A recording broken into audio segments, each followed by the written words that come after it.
his great relative was the legendary Pat Garrett. Okay, I'm going to have to read from this here because I didn't bring my speech. Okay, Lucky played Algernon, nicknamed Stinky. A snotty rich kid with his own chauffeur.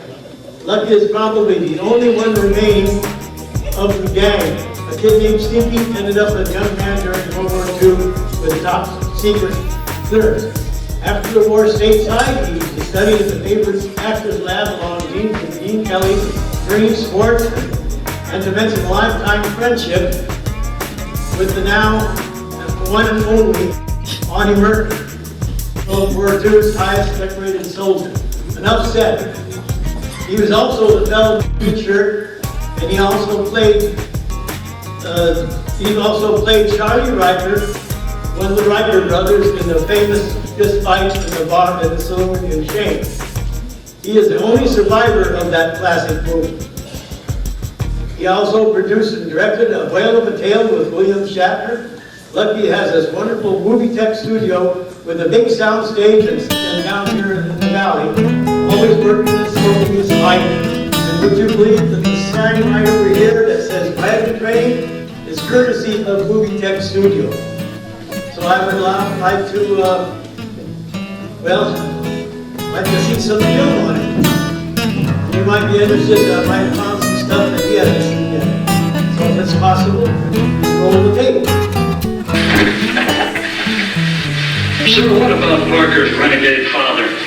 He's settled in Central City and he's been in trouble with the law. He was the cause of a lot of our difficulties during the war, and I think it's possible that there may be some connection between him and our missing gold shipments. These Confederates will spend the rest of their lives trying to get even with us for winning the war. Collins, in case you've forgotten, Dan is the next captain. He served under me all during the war. And if it weren't for men like Dan, pencil pushers like you and me would be at the mercy of every renegade in the country. Now why don't you go out to eat? Yes, sir. Hello, little Arkansas. You looking for something? Any law against it?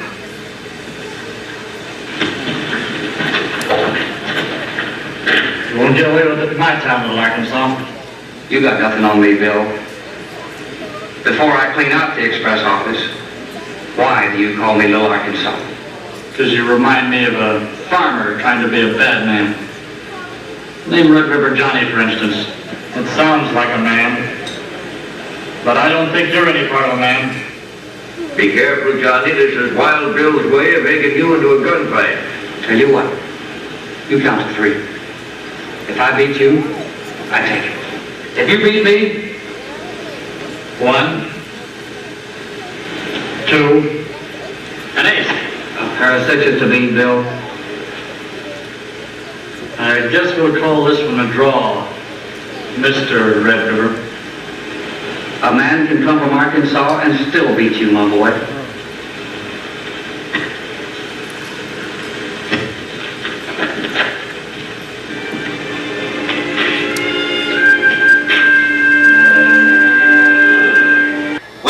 Play alongside Charlton Heston and Pony Express, and are you ready for this?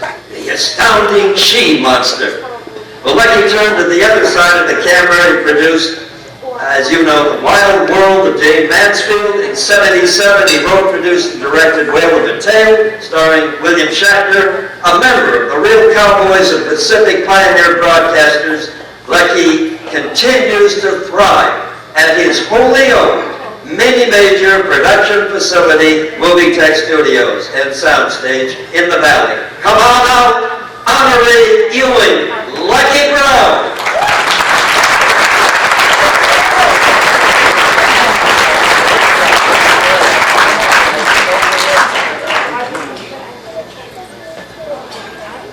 Well, you know, I started in doing westerns right after World War II.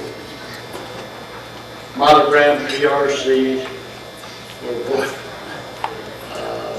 Argosy, and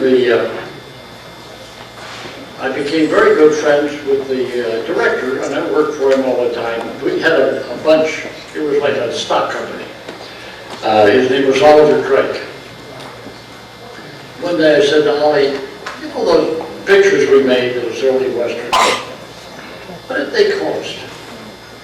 He said $49,000. That included the writing, the director, the horses, and the star and everything. I said, what? Oh, wow. And we did it a stunt.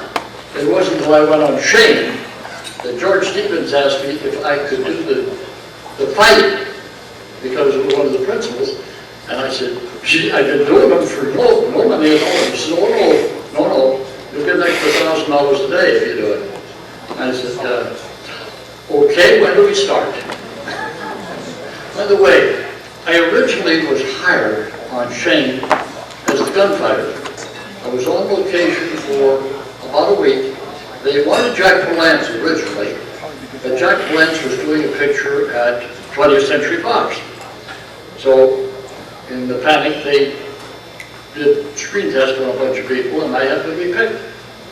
And I went up on location. I had the wardrobe, everything was fine. And the agent called, said, Jack Palance has just finished, he's available if it's still open.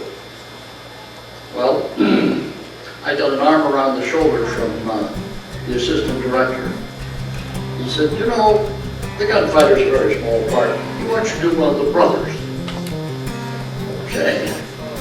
I got the same money, because of the contract, that Jack Palance did. Only when I looked, I couldn't see anybody else but Jack doing that. We became very good friends. I told him to ride. But anyway, it's been one hell of a ride. And it ain't over yet. Westerns are coming back.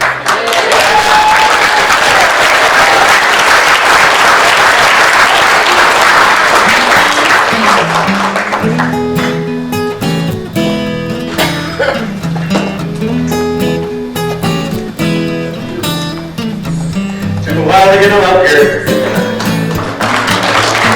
Thank you, Lee. Thank you, Mikey. And thank you, Team Vivier Brown. Fine University on scholarship in track and field.